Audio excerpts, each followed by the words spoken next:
महाशिवरात्रि का आध्यात्मिक और वैज्ञानिक दोनों तरीके से महत्व है।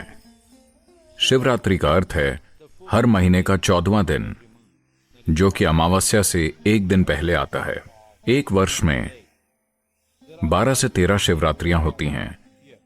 इन सभी शिवरात्रियों में से वो शिवरात्रि जो फरवरी मार्च के माघ महीने में आती है, उसे महाशिवरात्रि कहते हैं। ग्रह के उत्तरी गोलार्ध में उस दिन इंसानी सिस्टम में ऊर्जा स्वाभाविक रूप से ऊपर की ओर बढ़ती है। हर एक जीव अपने भीतर ऊर्जा को ऊपर की ओर बढ़ते हुए महसूस करता है।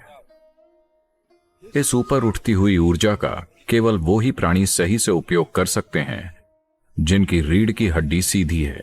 मानव होने का हमारा सौभाग्य है कि केवल हम ही एक ऐसी प्रजाति हैं जिसकी रीढ़ विकसित होकर सीधी हो गई है। अगर आप दूसरी प्रजातियों के विकास की प्रक्रिया को देखें तो आप पाएंगे कि बिना रीढ़ वाले से रीढ़ वाले की तरफ बढ़ना एक महत्वपूर्ण कदम था, और विकास प्रक्रिया में दूसरा महत्वपूर्ण कदम था रीढ़ का आड़ी अवस्था से खड़ी अवस्था में आना।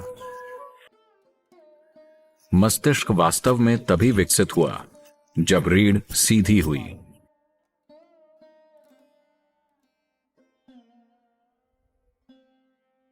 जैसे कि महाशिवरात्रि की रात में ऊर्जा स्वाभाविक रूप से ऊपर की ओर बढ़ती है, रात भर रीढ़ को सीधी रखने से जबरदस्त लाभ होता है। ये उनके लिए विशेष रूप से फायदेमंद है जो खासकर आध्यात्मिक मार्ग पर हैं, पर यह उन लोगों के लिए भी महत्वपूर्ण है जो पारिवारिक स्थितियों में हैं, और साथ ही दुनिया में उन लोगों के लिए भी जो महत्वाकांक्षी हैं। आध्यात्मिक मार्ग पर चलने वालों के लिए, योगियों के लिए, ये वो दिन है जब शिव अपने भीतर की सभी हलचलों के परे चले गए और पूरी तरह से स्थिर हो गए। इसी दिन उनकी तीसरी आंख खुल गई और उनका बोध खिल उठा।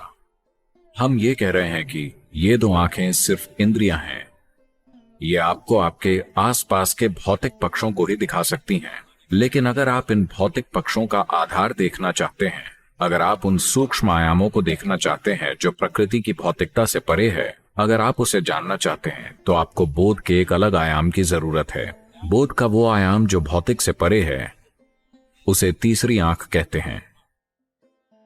तो ये वो दिन है जो आपके तीसरी आंख खोलने या आपके भीतर बोध के गहरे आयाम को उजागर करने की यात्रा को सहज बनाता है।